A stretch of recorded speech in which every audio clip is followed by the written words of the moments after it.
Breaking news చూస్తున్నాం. Danger లో హైదరాబాద్. మీరుంటుంది నిజమే, హైదరాబాద్ డేంజర్ లో ఉంది. హైదరాబాద్ ని వానలు ముంచెత్తుతూ ఉన్నాయి. నిన్న కురిసినటువంటి భారీ వర్షపాతానికి 18 సెంటీమీటర్ల వర్షపాతం నమోదైంది అత్యధికంగా. అయితే హైదరాబాద్ లో ఈ స్థాయిలో వర్షపాతం నమోదవడం ఈ సీజన్ లో ఇదే ఫర్ ద ఫస్ట్ టైం. 18 సెంటీమీటర్ల వర్షపాతం అంటే అది మామూలు విషయం కాదు. సో ముషీరాబాద్ లో ఇది నమోదైంది. ఇక మియాపూర్ లో 10 సెంటీమీటర్ల వర్షపాతం నమోదైంది. లింగంపల్లిలో 8.5 సెంటీమీటర్ల వర్షపాతం, గచ్చిబౌలిలో 6.7 సెంటీమీటర్ల వర్షపాతం. ఇవాళ కూడా భారీగా వర్షం కురిసే అవకాశం ఉన్నట్టుగా వాతావరణ శాఖ అంచనా వేస్తోంది. ఇప్పటికే పలు కాలనీలు కూడా నీట మునిగిపోయాయి. భయంగా లోతట్టు ప్రాంతాల ప్రజలంతా ప్రాణాలు చేతిలో పెట్టుకున్నారు. ముషీరాబాద్లోని ఓ చోట మందరికి తెలిసిందే 4 కొట్టుకుపోయారు. చాలామంది కొట్టుకుపోయి మరణించిన వారి సంఖ్య కూడా పెరుగుతోంది రోజు రోజుకి. ఏంటి ఇది? గోదావరి నది ప్రవాహం కానే కాదు, గోదావరి నది తీరం కానే కాదు, కృష్ణానది తీరం కానే కాదు. మన పక్కన వాగులు వంకలు ఏవీ లేవు. కానీ కేవలం వర్షం కొట్టడం మూలంగానే హైదరాబాద్లో భారీగా వరదలు వచ్చి మనుషులు కొట్టుకుపోయి చచ్చిపోతున్నారంటే హైదరాబాద్లో ఎటువంటి డేంజర్ బెల్స్ మోగుతున్నా అర్థం చేసుకోండి. మనం చేస్తున్నలా ఒకటే, ప్రకృతిని విధ్వంసం చేసి ఎక్కడైతే నాలాలు ఉండాలో నాలాల పైన ఇల్లుంటాయి, చెరువుల పైన ఇండ్లే ఉంటాయి, కుంటల పైన ఇండ్లే ఉంటాయి. మరి నీళ్ళని ఎక్కడికి వెళ్తాయి? అవి ఉన్నటువంటి ప్రాంతాన్ని వెతుక్కుంటూ వచ్చి మధ్యలో కనిపించినటువంటి ఇండ్లని, రోడ్లని, కార్లని, బండ్లని, ఆఖరికి వస్తే మనుషులను కూడా తనతో పాటుగా జత కట్టి ప్రాణాలు తీస్తూ ఉన్నాయి ఈ వరదలన్నీ కూడా. ముషీరాబాద్ మీద అత్యధికంగా 18 సెంటీమీటర్ల వర్షపాతం నమోదైంది. ఆ తర్వాత ముషీరాబాద్లోనే హైయెస్ట్గా రెడ్ అలర్ట్ జారీ చేశారు. సో 18 సెంటీమీటర్ల వర్షపాతం ముషీరాబాద్ నమోదైంది. తర్వాత టాప్ 5లో కూడా టాప్ 5 ముషీరాబాదే. 18, 17, 15, 14 సెంటీమీటర్ల వర్షపాతం ముషీరాబాద్ నమోదైతే, బేగంపేట్ దగ్గర బోండా మార్కెట్ దగ్గర 14 సెంటీమీటర్ల వర్షపాతం నమోదైంది. షేర్లింగంపల్లి హెచ్సి యూనివర్సిటీ దగ్గర 14 సెంటీమీటర్లు, Secunderabad new Mettiguda primary school దగ్గర 14 సెంటీమీటర్లు, ముషీరాబాద్ దగ్గర జవహర్ నగర్ కమ్యూనిటీ హాల్లో 13 సెంటీమీటర్లు, బేగంపేట్ దగ్గర బన్సిలాల్పేట్లో 13 సెంటీమీటర్లు, సికింద్రాబాద్ మారేడుపల్లి సీతాఫలమండి కింది బస్తీ కమ్యూనిటీ హాల్ దగ్గర 13 సెంటీమీటర్లు, ఇక Chandanagar Serilingampally JPN Nagar community hall దగ్గర 13 సెంటీమీటర్లు. ఈ రకంగా అత్యధికంగా భారీ వర్షపాతం నమోదైంది తల్లబస్తీ కమ్యూనిటీ హాల్ ముషీరాబాద్ దగ్గర 18 సెంటీమీటర్ల వర్షపాతం నమోదైంది. ఇకపోతే లీస్ట్ వర్షపాతం నమోదైంది నిన్న చాంద్రాయణగుట్ట దగ్గర, కేవలం 4 mm మాత్రం వర్షపాతంగా నమోదైంది. ఏదేమైనా ఈ భారీ వర్షపాతం ఈరోజు కూడా ఉండే అవకాశం ఉంది. ఒక్కసారి మీరు బయటికి వెళ్ళి చూడండి. తెల్లవారుజామున ఇప్పుడు సరిగ్గా వార్త చెప్పే సమయానికి 7:15 కావస్తోంది. బహుశా మీరంతా కూడా ఇంకా బెడ్ పై నుంచి లేచి ఉండరు. సో ఒక్కసారి బయటికి వెళ్ళి చూడండి. వాతావరణం మొత్తం కూడా మారిపోయింది. నల్లని మబ్బులు కమ్ముకున్నాయి. చిన్నగా డ్రిజ్లింగ్స్, అంటే ఒక స్ప్రే కొడితే, వాటర్ స్ప్రే చేస్తే ఎలా అయితే వస్తుంటాయో అటువంటి పరిస్థితి నెలకొంది. ఇది చాలా తీవ్రమైన వర్షపాతంగా నమోదే అవకాశం కనబడుతోంది. ఏ క్షణమైనా భారీ వర్షపాతం మళ్ళీ హైదరాబాద్ని ముంచెత్తబోతోంది. So please be alert. Hyderabad వాతావరణం చాలా ఆందోళనకరంగానే ఉంది. ఏ క్షణమైనా భారీ వర్షపాతం నమోదే అవకాశం ఉంది. మీరు చూస్తున్న విజువల్స్ అన్ని కూడా తెల్లవారుజామున విజువల్స్. సో అక్కడ ట్రాఫిక్ విజువల్స్ అన్ని కూడా సాయంత్రం సమయంలో ఒక్కసారిగా భారీ వర్షపాతం నమోదైన నేపథ్యంలో ట్రాఫిక్ విజువల్స్ అవన్నీ కూడా మిగిలినవన్నీ కూడా తెల్లవారుజామున విజువల్స్. తెల్లవారుజామున మరి రాత్రంతా కురిసిన వర్షానికి నీళ్ళన్నీ కూడా రోడ్లపై భారీగా చేరిపోయి, ప్రధాన రహదారులపైన కూడా భారీగా వర్షపు నీరు చేరిపోయి రాకపోకలకు తీవ్రమైన అంతరాయం కలిగిస్తోంది. మా ప్రతినిధి శిల్ప సిద్ధంగా ఉన్నారు. శిల్ప, సో హైదరాబాద్లో ఎటువంటి వర్షపాతం నమోదైంది? నిన్న కురిసినటువంటి భారీ వర్షానికి ఎటువంటి క్యాజువాలిటీస్ ఉన్నాయి? వాతావరణ శాఖ అధికారులు ఏం చెప్తున్నారు? జిహెచ్ఎంసీ హైడ్రా అధికారులు ఎటువంటి అలర్ట్స్ జారీ చేస్తున్నారు?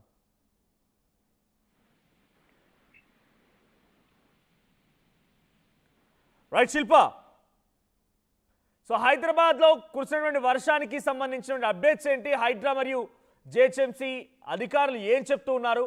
సో ఎటువంటి అలర్ట్స్ ఉన్నాయి? సో నిన్న కురిసిన వర్షపాతానికి సంబంధించి ఎటువంటి క్యాజువాలిటీస్ నమోదయ్యాయి? సృష్టించిందని చెప్పుకోవచ్చు. నిన్న 8 గంటల నుండి సుమారుగా 12 గంటల వరకు కూడా ఏకదాటిగా భారీ వర్షపాతం అనేది నమోదైంది. ఈ రైనీ సీజన్ లోనే రికార్డు స్థాయిలో వర్షపాతం నమోదైంది. హైయెస్ట్ గా ఇటు ఏదైతే ముషీరాబాద్ పరిధిలో దాదాపు 18 సెంటీమీటర్ల మేర వర్షపాతం నమోదైంది. జనరల్ గా సిటీలో 5 సెంటీమీటర్ల మేర వర్షపాతం నమోదవుతున్నాయి. దాని ఇంపాక్ట్ అనేది ఉంటది. అలాంటిది 18 సెంటీమీటర్ల మేర వర్షపాతం నమోదైంది. నగర వ్యాప్తంగా 17 చోట్ల వరకు కూడా దాదాపు 12 సెంటీమీటర్ల పైన వర్షపాతం 12 నుండి 18 సెంటీమీటర్ల మధ్య 17 చోట్ల నమోదైంది. దీంతో ఎక్కడికక్కడికి జనజీవనం అనేది అస్తవ్యస్తమైంది. మొన్న కురిసినటువంటి వర్షాల నుంచి చేరుకోక ముందే మరోసారి ఇక్కడ నగరంలో వర్షం అనేది నమోదైంది. ఎవరు కూడా ఇంత స్థాయిలో వస్తుందని కూడా ఎక్స్పెక్ట్ చేయలేదు. ఇన్ఫాక్ట్ ఐఎండీ అధికారులు కూడా ఒకవైపు ముందస్తుగా ఎలాంటి హెచ్చరికలు కూడా జారీ చేయలేదు. లైట్ టు మోడరేట్ రెయిన్ మాత్రమే ఛాన్స్ ఉందంటూ కూడా వాళ్ళు కూడా చెప్పుకుంటూ వచ్చారు. కానీ ఒక్కసారి ఉన్నట్టుండి ఉదయం సాయంత్రం 6 గంటల నుంచి ఏకదాటిగా వర్షం అనేది నమోదైంది. దీంతో ఎక్కడికక్కడ ప్రధాన రహదారులన్నీ కూడా చెరువును తలపించే విధంగా కనిపించాయి. ఇంకోవైపు లోతట్టు ప్రాంతాలు ఉన్నటువంటి ఇళ్లలో దాదాపు మోకాళ్ళ లోతు వరకు వాటర్ చేరుకున్న ఇంకా అలానే ఒకవైపు ఎవరైతే జిహెచ్ఎంసీ అధికారులు ఉంటారో వాటర్ని క్లియర్ చేసేందుకు మిషన్ సహాయంతో చర్యలు చేపట్టినప్పటికీ భారీ స్థాయిలో వరద అనేది చేరుకోవడంతో వాళ్ళు కొంచెం ఇబ్బంది పడుతున్నారని చెప్పుకోవచ్చు. ఇంకోవైపు చిన్న పిల్లలు కావచ్చు, వృద్ధులు పెద్ద ఎత్తున నిన్న కురిసినటువంటి భారీ వర్షానికి అటు ఇంట్లోకి వాటర్ రావడంతో పెద్ద ఎత్తున ఇబ్బంది పడుతున్నారు. మొత్తం మీద నిన్న కురిసినటువంటి భారీ వర్షానికి ఒకవైపు మొన్న ఏదైతే కురిసినటువంటి భారీ వర్షం ఇప్పటికే 4 గల్లంతయ్యారు. మరోసారి నిన్న కురిసినటువంటి ముషీరాబాద్ పరిధిలో బైక్ పై ఇంటికి వెళ్తున్నటువంటి ఒక యువకుడు 27 సంవత్సరాలు ఉన్నటువంటి యువకుడు బేగంపేట బల్కంపేట నుంచి టువర్డ్స్ బేగంపేట వైపు వెళ్తుండగా ఒక్కసారి అక్కడ అండర్ బ్రిడ్జ్ వద్ద నీటి ప్రవాహాన్ని పెరిగింది. దీంతో మొత్తం కూడా కొట్టుకుపోయారు. ఇప్పటికే స్థానికులు అక్కడ ఉన్నటువంటి ఎవరైతే ఉంటారో ప్రజలు కాపాడే ప్రయత్నం చేసినప్పటికీ ఫ్లో అనేది ఎక్కువగా ఉండడంతో బైక్ తో సహా కొట్టుకుపోయారు. ఇప్పటి వరకు ఆచూకీ లభ్యం కాలేదు. ఇప్పటికే అటు డిఆర్ఎఫ్ బృందాలు సహాయక చర్యలు చేపట్టాయి. కానీ దాదాపు నిన్న మొత్తం కూడా వాటర్ అనేది ఎక్కువ ఫ్లో ఉండడంతో దాదాపు 10 కిలోమీటర్ల మేర కొట్టుకుపోయే అవకాశం ఉండడంతో మొత్తం కూడా గాలిస్తున్నప్పటికీ ఇప్పటి వరకు కూడా ఎలాంటి ఆనవాళ్ళు ప్రస్తుతం లభించలేదు. మరణించే కొట్టుకుపోయి మృతి చెందే అవకాశం ఉన్నట్లు కూడా ఒకవైపు అధికారులు భావిస్తున్నారు. మొత్తం మీద శిల్ప 1 second I'll get back to you again. So ప్రస్తుతానికి ఈ రోజు హైదరాబాద్ లో మరింతగా రెయిన్స్ ఉండే అవకాశం కనబడుతోంది. సో మా ప్రతినిధి శిల్ప చెప్తున్నట్టుగా ఓ వ్యక్తి కూడా నిన్న బల్కంపేట దగ్గర ఆయన టువర్డ్స్ బేగంపేట వైపుగా వెళ్తుండగా అండర్ బ్రిడ్జ్ దగ్గర హెవీగా వాటర్ ఫ్లడ్డింగ్ ఉండడం కారణంగా కొట్టుకుపోయినట్టు తెలుస్తోంది. హైదరాబాద్లో ఎవరైనా ఊహించారా? ఏదో గోదావరి నదీ ప్రవాహం కాదు, గోదావరి నదీ తీరం అంతకంటే కాదు. మన దగ్గర విజయవాడ లాగా బుడమేరు నది లేదు, ఖమ్మంలో లాగా మున్నేరు నది లేదు. ఇటువంటి నదులు లేవు, ఇటువంటి వాగులు లేవు, వంకలు లేవు, ఎటువంటి పరిస్థితి లేదు. కానీ అయినా కూడా హైదరాబాద్లో భారీ వర్షాల నేపథ్యంలో ఇంతటి స్థాయిలో భారీ వర్షపాతం నమోదైపోయి ఇంత భారీగా వర్షపాతం నమోదవుతూ ప్రజల్ని భయభ్రాంతులకు గురి చేయడమే కాకుండా ప్రజల ప్రాణాలు కూడా తీస్తుందనంటే ఎటువంటి విపత్కర పరిస్థితి హైదరాబాద్ నగరంలో చోటు చేసుకుని తెలుసుకోవచ్చు. సో బెల్కంపేట్ రైల్వే అండర్ బ్రిడ్జ్ కింద వరదలో ఒక యువకుడు కొట్టుకుపోయాడు. సో ముషీరాబాద్ చెందిన షరీఫ్ ఉద్దీన్ 27 సంవత్సరాల యువకుడు షరీఫ్ ఉద్దీన్ని గుర్తించారు. సో బైక్ పై ఇంటికి వెళ్లేందుకు రాత్రి 11 గంటల సమయానికి బల్కంపేట వైపు నుంచి బేగంపేట వైపుగా వెళ్తున్నటువంటి ఆ Sharif Balkampet railway under bridge కింద వరద నీటి ప్రవాహంలో బైక్తో సహా కొట్టుకుపోయినట్టు తెలుస్తోంది. స్థానిక కాలనీవాసులు కాపాడే ప్రయత్నం చేసినప్పటికే వరద నీటిలో ఆయన కొట్టుకుపోవడం చూశారు. సో గతంలో ముషీరాబాద్లో కూడా ఎలుగురు మరణించే రకంగా వరదలో కొట్టుకుపోయి సో ఇప్పుడు ఈ రోజు కూడా పలు జిల్లాలకి ఆరెంజ్ అలర్ట్స్, ఎల్లో అలర్ట్ జారీ చేశారు. సో బంగాళాఖాతంలో ఏర్పడిన అల్పపీడనం కారణంగానే తెలంగాణ దక్షిణ కోస్తాంధ్ర మీదుగా ఈ ద్రోణి ఏర్పడింది. రాయలసీమలో 2 రోజుల పాటుగా భారీ వర్షాలు కురిసే అవకాశం ఉంది. కోనసీమ, తూర్పుగోదావరి, పశ్చిమ గోదావరి, ఏలూరు, తర్వాత కృష్ణా, గుంటూరులో భారీ వర్షం కురిసే అవకాశం ఉంది. బాపట్ల, ప్రకాశం, నెల్లూరు, చిత్తూరు, తిరుపతిలో కూడా ఇదే స్థాయిలో మోస్తారు నుంచి భారీ వర్షం కురిసే అవకాశం ఉండగా వాతావరణ శాఖ అధికారులు అంచనా వేస్తున్నారు.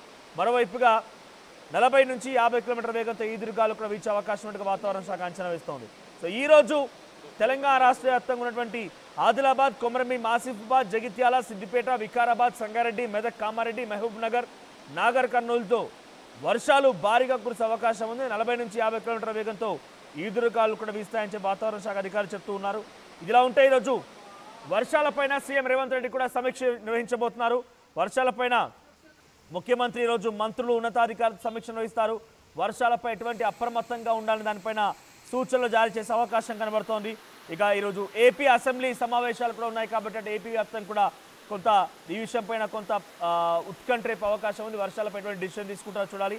శిల్ప, సో ఈ రోజు అలర్ట్స్ ఎలా ఉన్నాయి, ఈ రోజు ఎటువంటి అలర్ట్స్ ఉండబోతున్నాయి, వాతావరణ శాఖ అధికారులు ఏం చెప్తున్నారు? ఇప్పటికే హైదరాబాద్ నాకు తెలిసి ఈ సీజన్లో ఈ ఏడాదిలో 18 సెంటీమీటర్ల వర్షపాతం అంటే బహుశా ఇదే హైయెస్ట్ వర్షపాతం నమోదై ఉంటుంది. సో దీని తర్వాత సిచ్యువేషన్ ఎలా ఉండబోతోంది, ఎలా ట్యాకిల్ చేయబోతున్నారు, సిచ్యువేషన్ మరి అల్టిమేట్ కాబోతున్న నేపథ్యంలో అధికారులు ఏ రకంగా అలర్ట్గా ఉన్నారు, ఎటువంటి అలర్ట్ జారీ చేస్తున్నారు? రైట్, ప్రస్తుతం విదర్భ ప్రాంతంలో ఉపరితల ఆవర్తనం అనేది కొనసాగుతుంది. దాని ప్రభావం అనేది ఉత్తర తెలంగాణ జిల్లాలతో పాటు ఇక్కడ సిటీలో ఇంపాక్ట్ ఉంటదంటూ కూడా వాతావరణ శాఖ అధికారులు అలర్ట్స్ జారీ చేశారు. అందులో భాగంగానే నిన్న ఏకదాటిగా భారీగా వర్షపాతం నమోదైంది. ఇప్పటికే ఒకవైపు వాతావరణ శాఖ ఇచ్చినటువంటి అలర్ట్ ప్రకారం ఇటు జిహెచ్ఎంసీ అధికారులు కావచ్చు, హైడ్రా బృందాలు కావచ్చు అప్రమత్తంగా ఉంది. ఇక్కడెక్కడ వాటర్ లాగింగ్ పాయింట్స్ దగ్గర ప్రత్యేకమైనటువంటి చర్యలు చేపట్టారు. ఇంకోవైపు ఐటీ సైడ్ ఏదైతే ఐటీ కారిడార్ ఉంటుందో అక్కడ మొత్తం కూడా ట్రాఫిక్ పోలీసులు వాళ్ళని కూడా షిఫ్ట్ల వైజ్ గా చేసుకోవాలంటూ కూడా సూచనలు జారీ చేశారు. ఎందుకంటే రానున్నటువంటి 2-3 రోజుల పాటు కూడా ఇదే విధంగా వాతావరణం కంటిన్యూ అయ్యే అవకాశం ఉంది. భిన్న వాతావరణం మనకు మధ్యాహ్నం వరకు ఎండలు కొనసాగి అనంతరం భారీగా వర్షపాతం దాదాపు 15 సెంటీమీటర్ల పైగా వర్షపాతం నమోదవడానికి ఛాన్స్ ఉండడంతో ఖచ్చితంగా జాగ్రత్తగా ఉండాలి. ఎవరు కూడా అత్యవసరం ఉన్నాయి బయటికి రావాలి, లేకుండా బయటికి రావద్దంటూ కూడా ఇప్పటికే సూచనలు జారీ చేశారు. ఇంకోవైపు మ్యాన్ హోల్స్ దగ్గర ఖచ్చితంగా ప్రతి ఒక్కరు కూడా జాగ్రత్తలు పాటించాలి. ఇప్పటికే ప్రతి మ్యాన్ హోల్ దగ్గర సైన్ బోర్డ్స్ ఏర్పాటు చేశారు. అదేవిధంగా నాలాల దగ్గర ప్రహరీ గోడలు అనేవి ఇప్పటికే చాలా బలహీనంగా ఉన్నాయి. వాటి పట్ల చాలా జాగ్రత్తలు తీసుకోవాలంటూ కూడా ఒకవైపు హైడ్రా బృందాలు కావచ్చు, డిఆర్ఎఫ్ బృందాలు కావచ్చు ఇప్పటికే నగరవాసులకు అలర్ట్స్ జారీ చేస్తున్నారు. ఇంకోవైపు టెక్స్ట్ మెసేజ్ రూపంలో కూడా ఎవరు కూడా బయటికి రావద్దు, హెవీ రెయిన్ ఉంటుందంటూ కూడా ఇప్పటికే ఒకవైపు ఎప్పటికప్పుడు ఎప్పుడైతే వాతావరణ శాఖ నుంచి అలర్ట్స్ జారీ చేస్తారో అప్పటికే వెంటనే అలర్ట్ అవుతున్నారు. మొత్తం మీద నిన్న కురిసినటువంటి ఏదైతే 5 గంటల పాటు కూడా వర్షం అనేది దంచి కొట్టింది. దీని ప్రభావం అనేది ట్రాఫిక్ పైన ఎక్కువగా పడింది. మొత్తం మీద వీటిని క్లియర్ చేసేందుకు అధికారులు ప్రస్తుతం రంగంలోకి దిగారు. ఎక్కడెక్కడ వాటర్ ఉన్నాయో ప్రస్తుతం వాటర్ అయితే అటు జిహెచ్ఎంసీ అధికారులు హైడ్రా బృందాలు అయితే వాటర్ ని క్లియర్ చేస్తున్నాయి. Right, thank you Shilpa. So మరొక బ్రేకింగ్ అంతోంది. హైదరాబాద్ బల్కంపేట్ రైల్వే బ్రిడ్జ్ కింద ఒక యువకుడు తన బైక్ తో సహా కొట్టుకుపోయాడు. టువర్డ్స్ అటు బల్కంపేట్ నుంచి బేగంపేట వైపుకు వెళ్తున్నటువంటి సమయంలో బల్కంపేట్ రైల్వే అండర్ బ్రిడ్జ్ దగ్గర భారీగా వరద నీరు చేయడంతో దాన్ని దాటేందుకు సాహసించడంతో వరద నీటిలో కొట్టుకుపోయినట్టు తెలుస్తోంది. షరీఫుద్దీన్ ముషీరాబాద్ సంబంధించిన 27 ఏళ్ల యువకుడు ప్రస్తుతానికి బైక్తో సహా కొట్టుకుపోయాడు. స్థానికులను కాపాడేందుకు ప్రయత్నం చేసినా కూడా ఏమాత్రం ఉపయోగం లేకుండా పోయింది. సో ప్రస్తుతానికి ఈ ఒక్కటి మాత్రం క్యాజువాలిటీ నమోదైంది. ఇంకా ఇప్పుడిప్పుడే అధికారులు అంచనా వేస్తున్నారు కాబట్టి ఎటువంటి పరిస్థితులు ఉన్నాయి, 18 సెంటీమీటర్ల వర్షపాతం నమోదైన నేపథ్యంలో ముషీరాబాద్ ఎటువంటి పరిస్థితి నెలకొందనేది అధికారులు వెల్లడించాల్సిన అవసరం కూడా ఉంది. ఒకసారి ఈ రోజు వాతావరణానికి సంబంధించి ఎటువంటి అలర్ట్స్ ఉన్నాయి, వాతావరణ శాఖ అధికారులు ఆర్టీవీతో మాట్లాడుకొచ్చారు, వారు ఏం మాట్లాడారో చూద్దాం. రాష్ట్రానికి వర్ష సూచన కొనసాగుతుంది. ఎన్ని రోజుల వరకు ఈ వెదర్ ఇలానే కంటిన్యూ అయ్యే అవకాశం ఉంది? దీని గురించి మనతో మాట్లాడడానికి ఐఎండీ సీనియర్ ఆఫీసర్ శ్రావణి గారు ఉన్నారు, వారితో మాట్లాడదాం. మేడం, ఎన్ని రోజుల వరకు ఈ వెదర్ ఇలానే కంటిన్యూ అయ్యే అవకాశం ఉంది? ఎన్ని రోజుల వరకు వర్ష సూచన ఉంది? ప్రస్తుతానికి మనకి గత 24 గంటల నుంచి చూసుకున్నట్లయితే ఈస్ట్ విదర్భ మరియు పరిసర ప్రాంతం నుంచి తెలంగాణ మీదుగా ఒక ఉపరితల ఆవర్తనం అనేది కొనసాగుతుంది. ఈ ఉపరితల ఆవర్తన యొక్క ప్రభావం వల్ల మనకి రాష్ట్రంలోని అక్కడక్కడ 1-2 చోట్ల భారీ వర్షంతో పాటుగా రాష్ట్రం మొత్తం మీదుగా ఈ ఉరుములు మెరుపులతో కూడిన వర్షపాతం నమోదయ్యే అవకాశం అయితే కనిపిస్తూ ఉంది. ముఖ్యంగా ఉత్తర మరియు పశ్చిమ తెలంగాణ జిల్లాల్లో ఈ ఉరుములు మెరుపులతో కూడిన వర్షపాతంతో పాటుగా అక్కడక్కడ 1-2 చోట్ల భారీ వర్షపాత సూచన ఉన్నది. అలాగే రేపటి నుంచి ఈ ఉపరితల ఆవర్తన ప్రభావం తగ్గే అవకాశం ఉన్నందున సాధారణంగా అక్కడక్కడ ఉరుములు మెరుపులతో కూడిన వర్షపాతం నమోదయ్యే అవకాశం ఉంది. తర్వాత వచ్చే 3 రోజులు కూడా ఇటు జిహెచ్ఎంసీ పరిధిలో ఏ విధంగా ఉండే అవకాశం ఉంది? ఏమైనా లైట్ ట్రైన్స్ ఏమైనా ఉన్నాయి? జిహెచ్ఎంసీ పరిధిలో చూసుకున్నట్లయితే హైదరాబాద్ మరియు జిహెచ్ఎంసీ పరిధిలో దక్షిణ జిహెచ్ఎంసీ పరిధిలో అక్కడక్కడ తేలికపాటి జల్లులు కురిసే అవకాశం అయితే ఉంది. హైదరాబాద్ పరిసర ప్రాంతాల్లో కూడా సాయంత్రం నుంచి తేలికపాటి జల్లుల నుంచి ఒక మోస్తరు జల్లులు కురిసే అవకాశం అయితే కనిపిస్తుంది అనమాట. అయితే ఈ ఉపరితల ఆవర్తన ప్రభావం కొద్దిగా తగ్గుతుంది కాబట్టి రేపటి నుంచి కొద్దిగా ఉరుముల మెరుపులతో కూడిన వర్షపాతం మాత్రమే అక్కడక్కడ నమోదే అవకాశం ఉంది. అలాగే ఈదురుగాలులు గంటకి 30 నుంచి 40 కిలోమీటర్ల వేగంతో కూడా వీచే అవకాశం కనిపిస్తుంది. 3 రోజుల అనంతరం పొడి వాతావరణం ఏర్పడే అవకాశం ఉందా? ప్రస్తుతానికి పొడి వాతావరణ సూచనలు కనిపించట్లేదు. రాష్ట్రం మొత్తం మీదుగా పూర్తిగా వర్షపాత సూచనలు కాకపోయినా అక్కడక్కడ తేలికపాటి వర్షపాతం మాత్రం నమోదయ్యే అవకాశం అయితే కనిపిస్తుంది.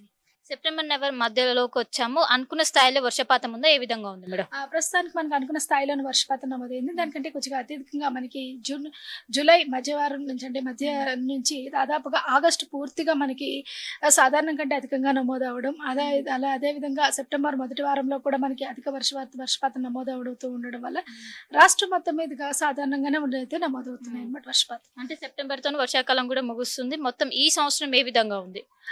సెప్టెంబర్ నెలాఖరు కంటే అక్టోబర్ మొదటి వారం వరకు కూడా ఉండే అవకాశం అయితే కనిపిస్తుంది. మనకి అక్టోబర్ 2 వారం నుంచి అంటే అక్టోబర్ మొదటి వారంలో కొద్దిగా తిరోగమనించే అవకాశం అయితే ఉంది. ఇప్పటికీ ప్రస్తుతానికి రాజస్థాన్ పరిసర ప్రాంతాల్లో ఈ ఋతుపవనాల తిరోగమనం మనకు కనిపిస్తుంది. ఈ సమయంలో మనకి ముఖ్యంగా ఈ తెలంగాణ అంటే మనకి డెక్కన్ ప్లాట్యూ ఏరియాస్లో కానీ ఇక్కడ చూసుకున్నట్లయితే ఈ ఉరుముల మెరుపులతో కూడిన వర్షపాతం అనేది నమోదవుతుంది అనమాట. ముఖ్యంగా ఈ అల్పపీడనాల ప్రభావం కంటే ఈ ఉపరితల ఆవర్తనం కానీ ట్రఫ్ల వల్ల కానీ ఎక్కువగా ఏర్పడే అవకాశం అయితే ఉంటుంది. ఇప్పుడు ఈ ఆవర్తన ప్రభావం ఏ జిల్లాలో ఎక్కువగా? మనకి ఉత్తర తెలంగాణ జిల్లాలో ఆదిలాబాద్, ఆసిఫాబాద్, అదేవిధంగా మెదక్, సంగారెడ్డి, మహబూబ్ నగర్, ఈ విధంగా అలాగే నాగర్ కర్నూలు ఈ పరిసర ప్రాంతాల్లోని ఉపరితల ఆవర్తనం కొనసాగుతూ ఉండడం వల్ల ఈ ప్రాంతాల్లో మనకి ఉరుములు మెరుపులతో పాటుగా అక్కడక్కడ 1-2 చోట్ల భారీ వర్షపాత సూచనలు అయితే కనిపిస్తున్నాయి. ప్రస్తుతం ఉపరితల ఆవర్తనం కొనసాగుతుంది. దీని ప్రభావంతో ఉత్తర తెలంగాణ జిల్లాల్లో భారీ వర్షాలు 1-2 చోట్ల మాత్రం భారీ వర్షాలకు ఆస్కారం ఉంది. మిగతా చోట్ల లైట్ టు మోడరేట్ వర్షాలు పడే అవకాశం ఉన్నట్లు కూడా ఒకవైపు వాతావరణ శాఖ అధికారులు అంచనా వేస్తున్నారు. సెప్టెంబర్ నెలలో అనుకున్న ఐఎంని అంచనా వేసిన దానికంటే ఎక్కువగా వర్షపాతం నమోదైంది. సెప్టెంబర్ చివరి వరకు లేదా అక్టోబర్ మొదటి వారం వరకు కూడా ఈ వర్షాకాలం కొనసాగుతుంది. అప్పటి వరకు light to moderate rain continue అవుతాయంటూ కూడా ఒకవైపు ఐఎండీ ఆఫీసర్ అయితే చెప్తున్నారు. 10% కోటితో కలిసి శిల్ప హైదరాబాద్.